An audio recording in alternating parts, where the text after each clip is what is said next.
Well, good afternoon, Lucas. It's nice to see Roy. you again. Lucas, we've known about your activities in recent years because we've been to many of your meetings and we've read some of your books. But would you like to tell us a little bit about the background of this, how you started, and some of the many things that have happened to you in your journey with Swami? Certainly. I must tell you it's a long story because it really goes back to the wartime when I was in the army, by the way, for 6.5 years, and it was at about the age of 20 when I joined the army. I suddenly one day had that feeling, you know, who or what is God? Who am I? How do I relate to God? And what is the purpose of life? All the classic ways in which you begin a major study. And so that was 1940. And it was not until 1979 that I discovered Swami, Sai Baba. You must have been through a number of other things before you got to Swami there. Well, that's a good point. Actually, I never went to any other teachers. I studied yoga in India because I was out there for a time. I'd never heard of Sai Baba at that time. That was in the 1950s. But of course I read lots of books, all the well-known books. I never really studied religion deeply. I wasn't all that interested. I was interested in one thing only: who or what was God, the purpose of life, how we relate to each other. And I became a healer. I broke my neck in a car accident in 1949, and I had a terrible trouble with slip disc in my neck afterwards, and eventually, not till 1958, somebody sent me to a faith healer, and I had a miracle cure, and that chap, having cured me all in about 3 minutes, so asked me if I realized I got the same gift. Yes. So that helped in many ways. But then, I became a healer, did a lot of healing work, took interest in many different things, did a lot of reading, of course. And, it was through the healing side in a way that it was November 1979, having what I call had a 40-year search. I read in our magazine, it was the National Federation of Spiritual Healers, an article by Peggy Mason entitled "Love Walking on 2 Feet." Normally I never even opened the magazine. It came every month, but that month I did, and there I see "Love Walking on 2 Feet." And I wasn't going to read it, but on the left-hand side of the first page, just indented, were 4 lines. I thought, well, I'll read those. And those were the famous words that really, I say, converted me, woke me up. They were the well-known words: there is only one God, he is omnipresent. There's only one religion, the religion of love. There's only one language, the language of the heart, and there's only one caste, the caste of humanity. So when I read that, I thought, telling you this, I thought, my God, I found the whole thing, which I have spent 40 years studying to find. I mean, I come to the same conclusions, but here is someone who's got it all in just 4 lines. And you saw it in print, and I that saw was it the in effect. print, never heard of Peggy Mason, but of course I know her well now. And she recommended 1 or 2 books at the end of the article. I read the article, it was absolutely fascinating. All, of course, Sai Baba, Love Walking on 2 Feet. And so I read the books, you know, Sai Baba Avatar, Holy Man and the Psychiatrist. And I mean, from that point on, everything I read I recognized as being the truth. And I knew I'd found what I'd been looking for. And I was lucky in a way because I read a book by Charles Penn. And he used to get messages from Swami. And in that book, Charles Penn quoted what Swami had said, which was, "I am like a radio set. Anyone can call me up." Now, I'd been a radio ham from 1938, you know, transmitting, talking to people all over the world. So the idea of communication always fascinated me. So I didn't get on my radio to call up South Alabama. No call sign. No call sign. I don't know what his is. I just sat down in meditation. I'd obviously done meditation, and tried to communicate with him. And okay, at the beginning it was very simple, but undoubtedly I had a contact with him. And of course, having read that, I assumed all the other devotees did the same thing. Some undoubtedly do. Well, slowly, I found I could get messages from him.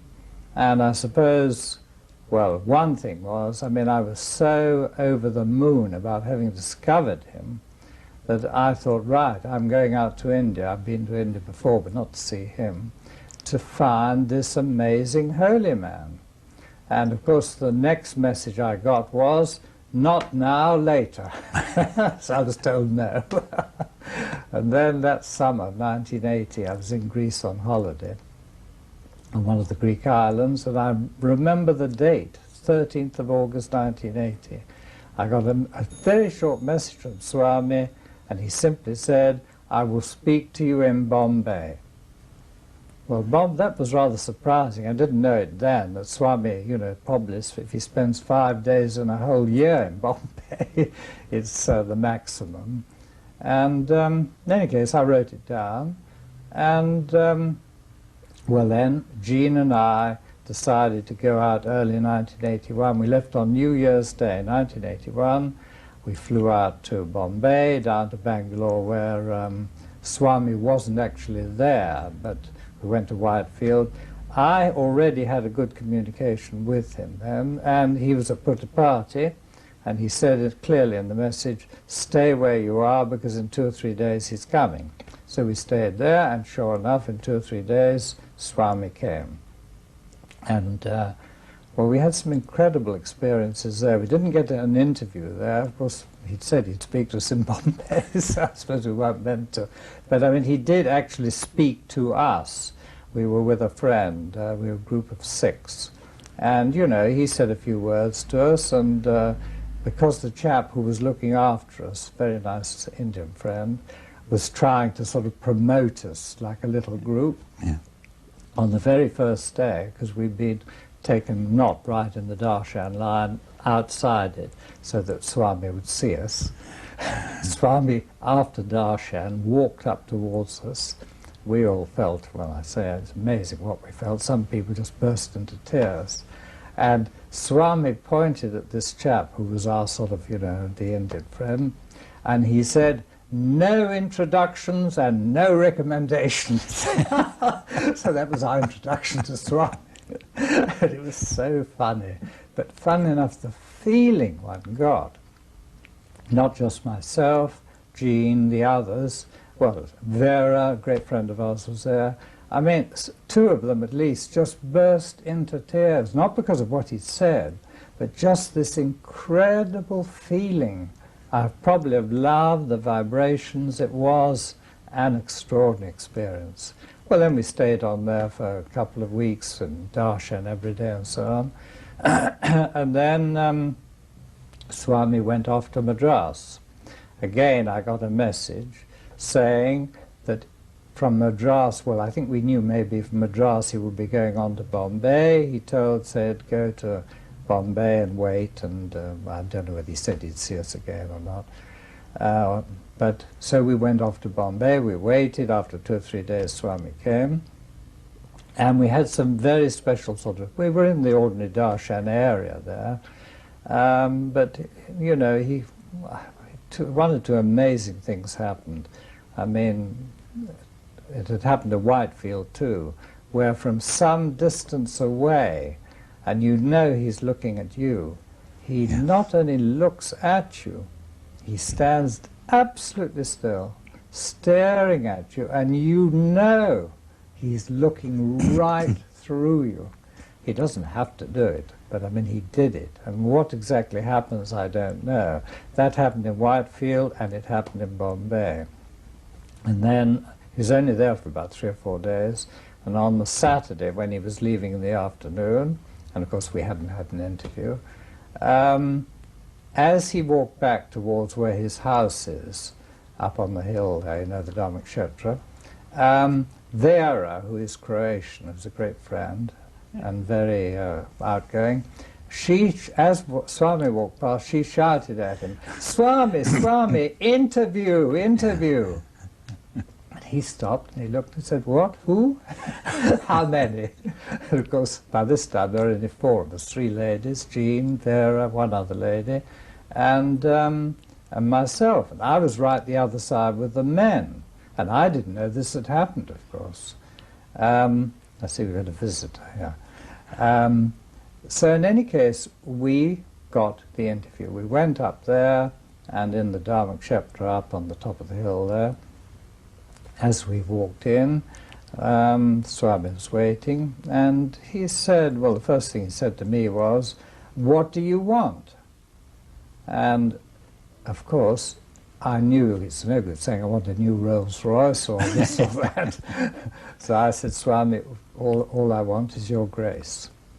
And it was very extraordinary what happened, because at Whitefield, and knowing he does materialize rings, and I'm in the city, a businessman, have been all my life, so I knew if I ever got a ring, it would have to be one I could wear on my finger, not one of these giant things with his picture on. Yeah.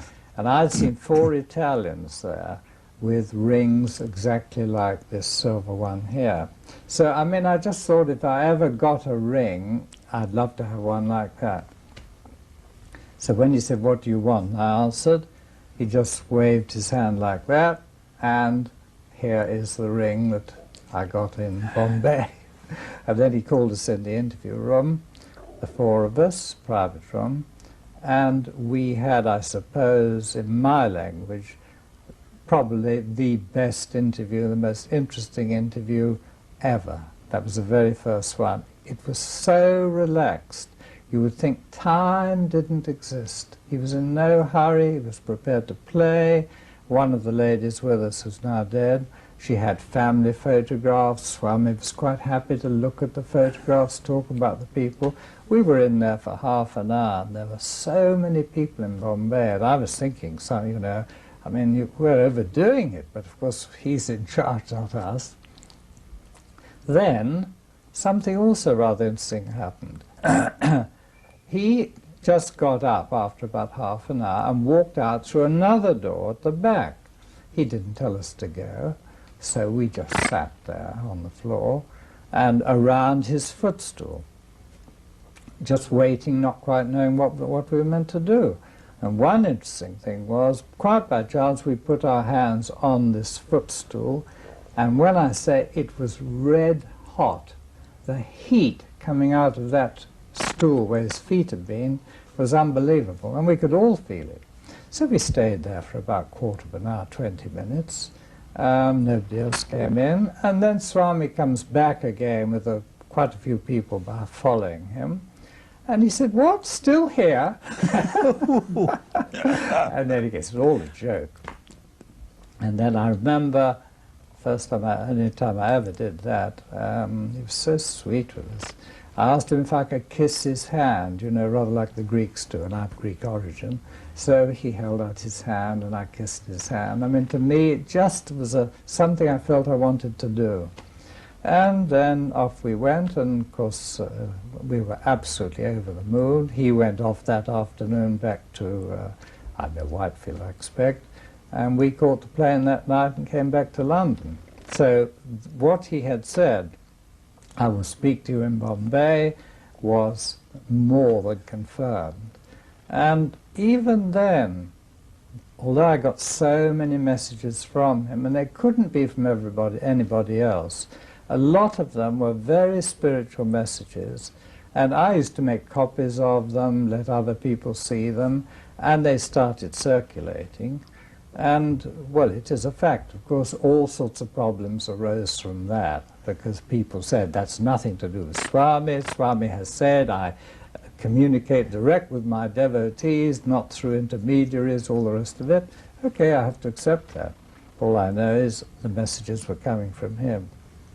But it wasn't until probably 2 years later that in a private interview when Jean was there, I had the chance to actually, I had a lot of messages with me, and I said, Swami, all these messages, are they from you?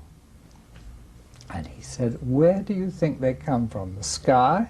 And then later on, another interview, must have been 84 or 85, he told me to put, because there had been awful problems over the messages, you know, people saying this, that, the other.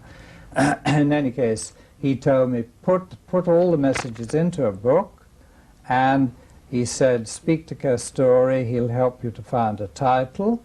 And in the same interview room was a friend of ours, Mukunda Kumari, who was in the publishing business, and he pointed at her and he said, and you publish. So Kasturi chose the title. He gave me a choice of four, actually, four names, and Sign Messages for You and Me. When I saw that, that was #1 choice. I've still got a bit of paper with his, the names on it. That was it. So out came, you know, book #1 in 1985. But a lot of other things happened because Ron Lang Mason, who you know, the husband of Peggy Mason, he'd been out to India with Peggy, I think in, well, I don't know, it was 79, 80, 81. In any case, he, in 1982, he asked Swami whether we could set up in the UK a proper council, because there was really no organisation at all as such. And Swami said, yes, yes, set up Central Council in UK, and I think Ron produced certain names, you know, to choose from. Well, Swami chose 5 people, which included Ron and Peggy at that time. And Swami said I was to be the president. So we set up this UK Council in 1982. We had the usual problems, but I mean, it really developed very well. We had a lovely relationship between the Westerners and the Indians, because one of the things we were so keen to do was to bring them all together. Whereas up to that time, you know, the Westerners rather went their own way, the Indians had their centres, because I mean they'd had the whole, in the 1970s, the whole organisation was really entirely Indian. And good, I mean, we owe them a lot, because they really got the whole thing started, set up the centres. But by the 1980s, we all got together. We had, by the end of 1982, we had 4 Indians on the council, 5 English, and we all worked very happily together. And this way, well, I think altogether I did about 10 years. Towards the end, I got, I don't say landed with, but there was a big reorganization. The World Council was abolished, central coordinators were appointed, and I was picked as central coordinator for UK and Europe. And that was rather exciting because, well, it brought one closer to Swami. And, well, of course, another thing, as from the time that I became president of the council, you were allowed then to go and sit up on that veranda with the so-called VIPs, or whatever they call themselves. That was, oh, I mean, when I say such a blessing, because being up there, you are able to see the most incredible things going on. I mean, Swami's love, how he talks to the students. You see him come out, you see so many things. You see him playing games with the people, games with the students. I mean, the things I've seen from up there are beyond belief. He teases them, doesn't he? He teases them. Unfortunately, of course, most of the conversation is in Telugu, which is a great pity because I don't speak it, obviously. But if you heard the roars of laughter, yeah. And then other things you see, like, I mean, one thing that will always impress me, well, I know that Swami knows everything about everyone. That's a fact. Time and again I've seen where a husband is called for interview. He comes up and waits where you wait outside the interview room. Swami, when he finishes darshan, he will come back to that area, he'll point at the man and say, where's wife? Because, as you know, if the husband is called, the wife is allowed to come up and vice versa. And because there are thousands of people there, and you know, the ladies all on one side, the men over there, unless the wife sees the husband going up, she doesn't know. So the husband says, you know, where's wife? Well, Swami, I don't know, somewhere over there. Do you know, very often it's people who've never been out before. He will take that man to the edge of the veranda, and even though there are 5,000 people there, he will point to exactly where the wife is in that crowd. Marvelous. I've seen that happen several times. And then, of course, the husband walks slowly over, the wife sees, and he calls her. You know, it's beyond, I say beyond belief, it's true, but I mean, it is fascinating to see it. But he knows everything, and of course, obviously, I say, inevitably, over the years, I've been blessed with, well, I think we've been out 9 times, we've had lots of interviews, and when I say talk about miracles, it's a question really of what you haven't seen, because I've seen so many extraordinary things happen, and some of the simplest amuse me, interest me, I say amuse me, things I'll never forget. In the early days, you probably know, they had electricity cuts almost every morning. And when the electricity went off, it went off for 3 or 4 hours at least. Yeah. Now, one time we went in the interview room, Swami always, first of all, switches on the fan. That's one of these big punkers, they call them, noisy. And so you're noisy means to say that, as I do, he talks very quietly, of course. Sometimes it's difficult to hear what he's saying. So when we had a power cut, while we'd only been in there about 10 minutes, and the fan stopped, I thought, thank God, because now I'm able to hear him more You used clearly. the thought, thank God, did you? I said, that was "Thank God." dangerous. Yes, because you know what happened. No. This is what God did. He just put his hand up like that, pointed at the thing, and said, go, go. And what do you think happened? It went immediately. Same old noise. But, you know, when you think about it, it takes a bit of explaining. Yes. And that's one thing I'll never forget as long as I live. And everybody sort of roared with laughter. I don't know whether we clapped, but that's what we felt like. But, you know, I have no point in talking about all the rings he's produced. I mean, I've seen everything, necklaces, all these things, changing one ring from one shape to another, one type of ring to another, producing watches, and another thing that makes us laugh, beautiful watches. Having produced it, he'll look at the time, then he looks at the clock on the side there. He said, oh yes, right time. I remember once it was 10 to 8 in the morning. I gave it to the lady. But I suppose one of the miracles we saw there in that interview room, one of our, well, it must be what now, 6, 7 years ago, I suppose, is when he produces what they call laddu. You know laddu, the Indian sweetmeat? Yes. Which is I've heard of it, but I don't know. Yes, it's rather like hot fudge, except fudge is more solid, this is semi-solid. So we were in the interview room, there were 20, 25 people in there, and Swami, you know, produced all the vibhuti, which he always does.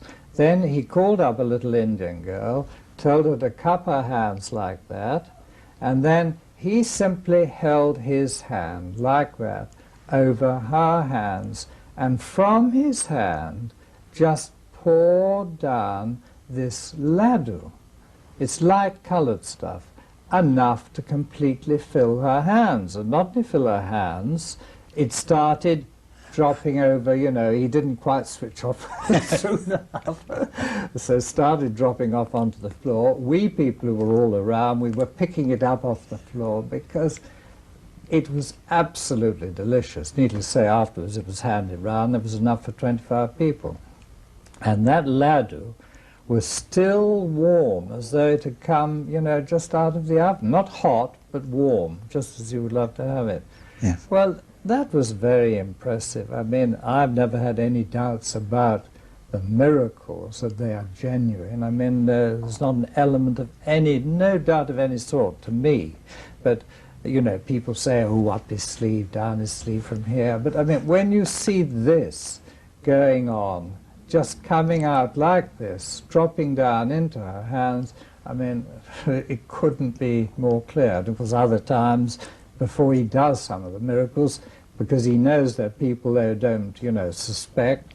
You'll see him pull these sleeves right up. I've heard of this. You know, this happens.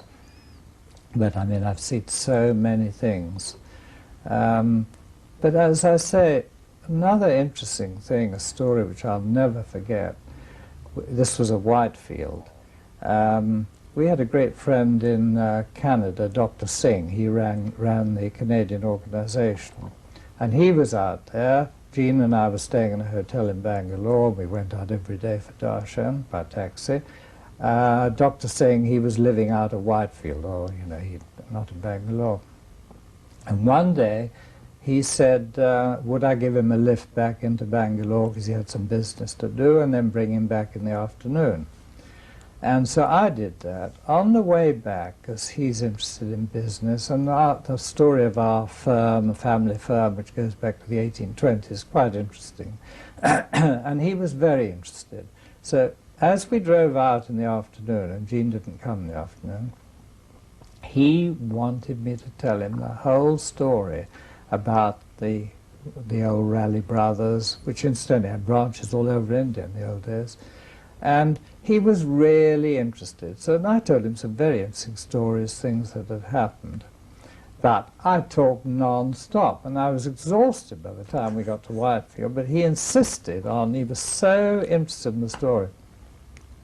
We get out there, and, okay, in the evening, at this time, I don't think Swami came out to give darshan. He only came in front of the house. The house before, I think it's been rebuilt now, but he'd come out of the house. All the students were in line, well, they were sitting on the floor in front of the house, and we so-called, I hate using the word VIPs, central coordinators, you know, all we people, probably 50, 60 of us, were behind the students where the little wood, you know, there are a few trees and things there.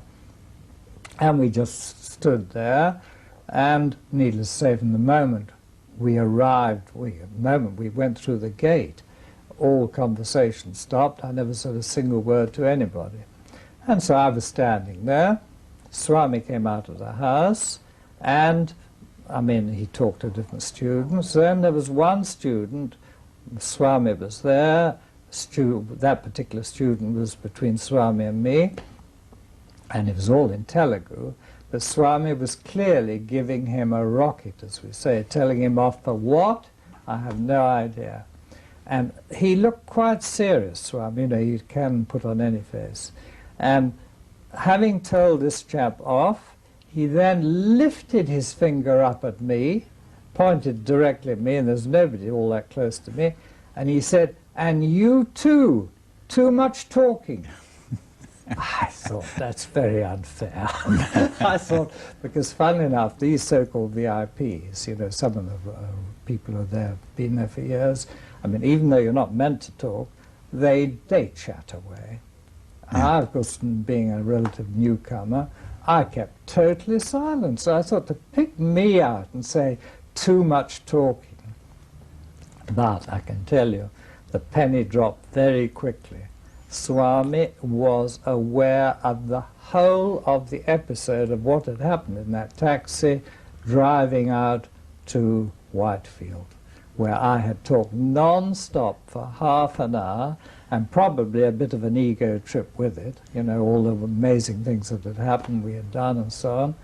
And so when Swami said, "You too, too much talking," that's what it was about. And I knew then, for certain, not that I ever had any doubts about Swami, that he's omnipresent, and he was there and aware of every single thing that had happened. And the same with everybody else. The same with everybody else. He does know everything. And then, of course, you have the jokes. I mean, people arrive out there, even people who are presidents of a country or whatever it may be, and sometimes, you know, when they arrive day one, you know, where are you from? Where are you from? But it's all part of a game.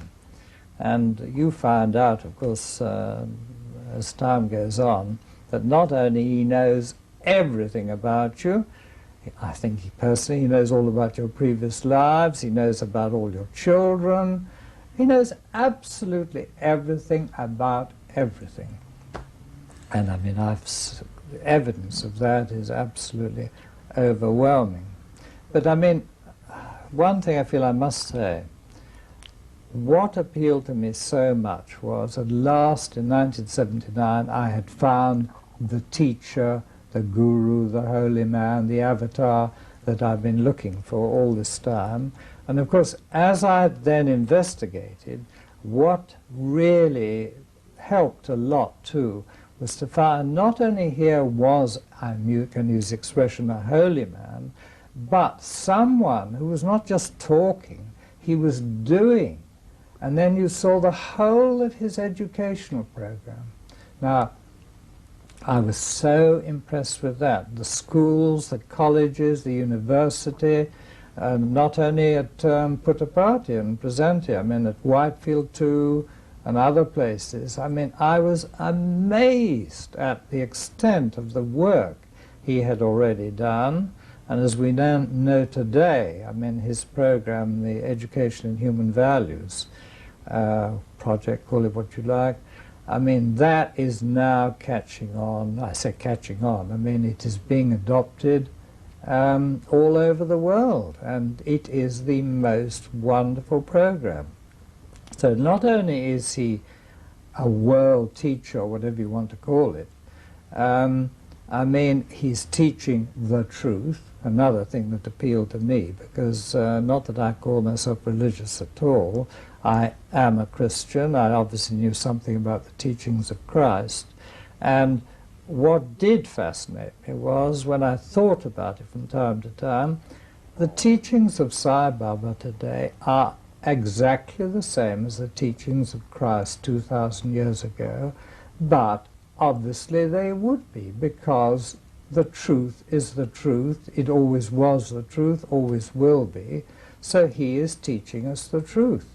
Why I like Sai Baba's teachings in particular is because, compared with, say, reading the Bible, and I've got nothing against the Bible, I mean, the way Swami gives his discourses and talks and so on, it is in a language which is so simple that anybody can understand it. And I call myself a simple person, and like that, I mean, I can understand his teachings so easily. So I am a big devotee. I'm not a good one. I find his command of English is remarkable too.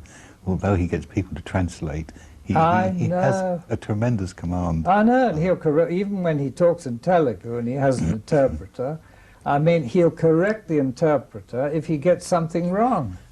Yeah. But it's the only thing that disappoints me, I must admit, that Swami doesn't give more discourses in English. I mean, there's a reason for it, obviously, because to hear Swami, I mean, you can, you know, the one like Love Is My Form in that beautiful film, in the interview room, he does say a few, or sings a little song in English, and video I was watching just the other day, 1 minute before the end of the video, because somebody asked me, can you tell me where they can hear Swami talking English? It's not all that easy. But I did find it on, right at the end of a video. Can't remember which one it was. Might have been Awe of Divinity. I think it was. And as you say, I say he has got the most wonderful, if you say accent, delivery. I mean, you know, the way he speaks when he says, I'm sure it's in that Awe of Divinity, when you hear that, I could hear it 1,000 times. Just listen to those few words he says. So we struggle on, and I mean, it's certainly, knowing Swami has changed my life, but I would love to say I've become a holy man and much purer and all the rest of it. I hope I've developed spiritually to some extent, but I can tell you one thing I'm more than aware of is that I've got a very, very long way to go. I think this is one of the things that helps us a lot, is he increases our awareness. Absolutely. And it's also on an inner level. I mean, you've got this other thing. I remember, this is quite an interesting story. After we started up the UK Council in 1982, I was out there, and as with all the different countries, there are always problems with organisation. And I was in there, and I had some questions to ask him about some of the problems we had.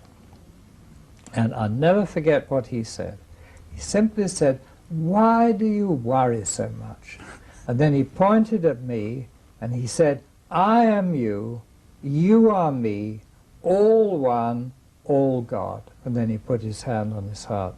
Well, you know, and then people ask him, "Are you God?" He points at them, he says, "You're God." And then, you know, he points out, well, I mean, he has done this. The only difference is that he's God and he knows it, you're God and you don't know it. To me, God is the totality. And as he said in some of the messages, which makes sense to me, there is nothing in the world other than God. God is the totality. That is what I believe.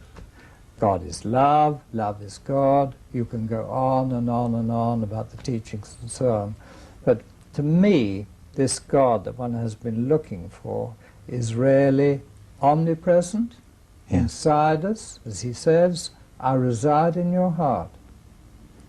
So he is with us. He knows everything. Every thought. I mean, I can remember, fun enough, that's another thing, going back to the Bombay interview. One of the because we'd had such a fantastic experience, I haven't told you the whole story about that, but the night before he was due to leave the next day from Bombay, and we were due to leave also. The night before we were chatting together, and we'd had certain facilities. We'd been allowed to go up on top and wait, and so we saw Swami coming out to go down and give darshan. He said a few words to us. And so this idea that Swami had said, you know, he will speak to us in Bombay, the idea that we were going to be called for interview, we'd completely given up the idea. Now, we were discussing it the night before we actually had the interview, and I think probably I'd explained to them, look, we've had our interview, Swami's talked to us and said various things, that's it. Now, when we had the interview, one of the fascinating things Swami said was, last night you were discussing and you decided you weren't going to have an interview. Can you imagine? I mean, he knows absolutely everything, and it's not just with us. He knows everything about everything because he is within everything. There's nothing he doesn't know. You can't hide anything from him. I say to try and hide it. I mean, whether you can try and do what you like, but he is aware of absolutely everything. And that is the omnipresence, the omniscience, and omnipotence. I mean, he's got total power. And, well, that's when I say that is my story, or part of my story. It's interesting that he's with people who are not devotees, who he tells people subsequently that, yes, I was with you and such a time, doesn't he? That's right. And this is remarkable to everybody, I think, that he's always with everybody. It doesn't matter whether they know about him or not. Yes. And although I have no experience of this, I mean, he does materialize himself, that's the way of putting it. I mean, he can be in different places at the same time. I mean, I'm only saying what I have read and what I'm sure is true. And equally, although I haven't experienced that, I'm quite sure it is true that he can appear riding on a bicycle at some critical point and bring help, give help, and then before you know where you are, he's disappeared. I mean, there's so many stories like that, but I don't, wasn't going to mention that because I don't have personal experience of that. But the things I have seen are so absolutely overpowering that I could not have any element of doubt.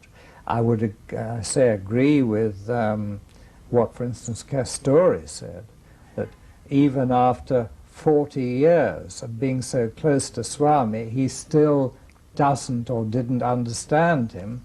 And there I quite agree. I mean, there's certain things about Swami, which I can't pretend that I understand, but I see him as being, if I can put it that way, on another plane. And I think he has said himself that no human being will ever be able to fully comprehend God.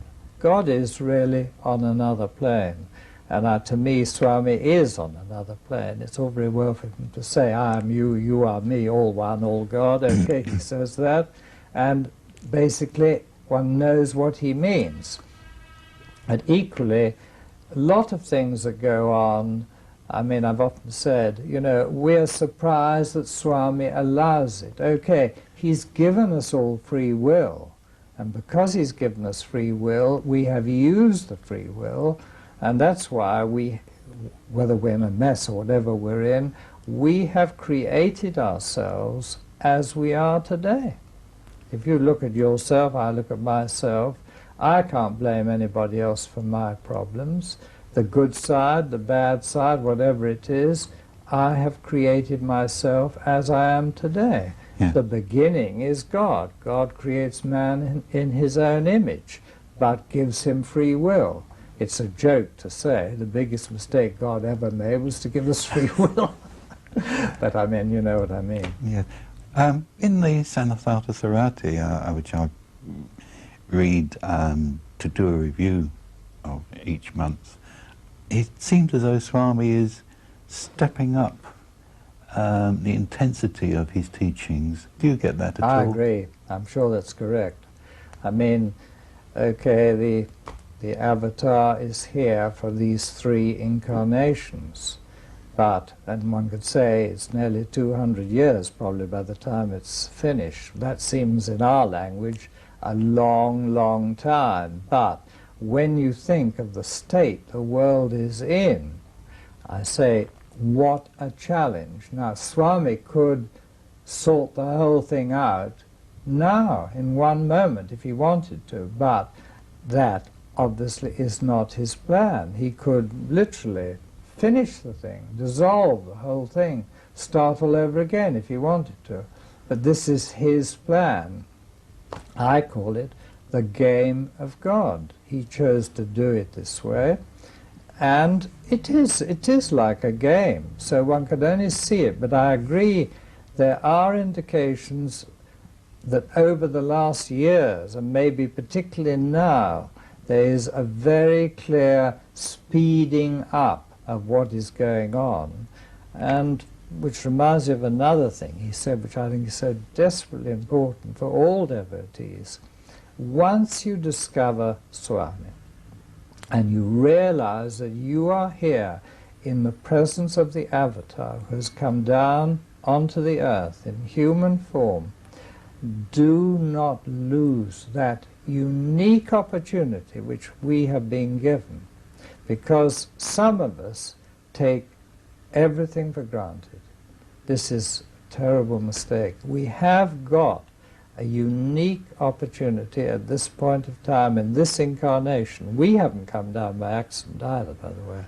So we've come down here, we have that opportunity, and we must seize that opportunity and try and follow the teachings and put the teachings into practice in our own lives so that we can be, as he would say, like beacons of light, beacons of love and light, to help the other people who have not yet found the way, lost in the darkness, lost in the wilderness. There are too many.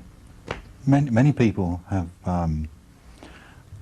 the knowledge about Sai Baba. They're aware that he is an avatar, but they don't really know that he is. They haven't had the experience that confirms that knowledge. That's correct. Mm. Fortunately, you do have that, don't you? You've had that experience. I've been very lucky. I mean, very lucky, because with all being on the council, having that close access, all the interviews, I mean, one has been very, very blessed. But to be honest, I mean, it's rather like Phyllis Crystal, who talked on, she's a very close friend, often talked to her. I mean, she was saying, you know, the first time she went out there, they had an interview, and when the interview came to an end, Phyllis said to Swami, Swami, when should we come back again? And he said, you do not have to come to India to see this little body. And he touched his body. He said, I reside in your heart. Look for me in your heart. You don't have to come to India to see me or to find me. I am with you always. Now this is a message which all of us should understand. It's lovely to go out there, and I would recommend anybody to go out to Puttaparthi to see Swami if they possibly can, but one shouldn't think that those who, for whatever reason, can't get there are starved or, you know, okay, they've lost a certain opportunity, but the real truth is he is here with you now, as he is here with us now. And for all I know, our friend here, when he goes out to Puttaparthi, he'll probably say, that chap you interviewed in Oxford Square, he talks too much. I wouldn't be a bit surprised. Then you'll have to do some cutting. Thank you so much, Lucas, for sharing this interview. Thank you so much for talking to the camera and to myself. And it's been a unique opportunity for everybody to learn a little about you. Many people have read your books. I think there's 4 of them, and probably more to come. But now we know you that much better, and thank you so much. Well, that's very kind, Roy. In any case, I've enjoyed it because, you know, everything seemed to flow through, and that's how it is with Swami. It's only one interesting thing, because it's not just with me, but with other people.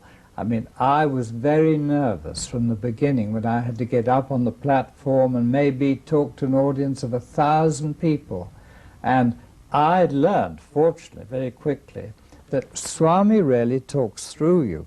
I'm in a highly nervous state before I get up there. The moment I get up there and open my mouth and say Sai Ram or something like that, I never have to think at all. The whole thing, whether it's half an hour, 3/4 of an hour, it just flows through. Now this is how Swami works, and he does it not just with me, with other people. So if you can really surrender to him in this way and not, you know, make copious notes like a whole ego trip or something like that, but if you just surrender to him and have complete faith, he takes care of everything. But it took me a long time, and I can tell you, meeting after meeting after meeting, when I knew I had to give one of the big talks, I'd been in such a nervous state beforehand. And I suppose sometimes I had this crazy thought, imagine if I get up there and nothing comes through. Ridiculous. But that's just human. Thank you very much indeed. So thank you too.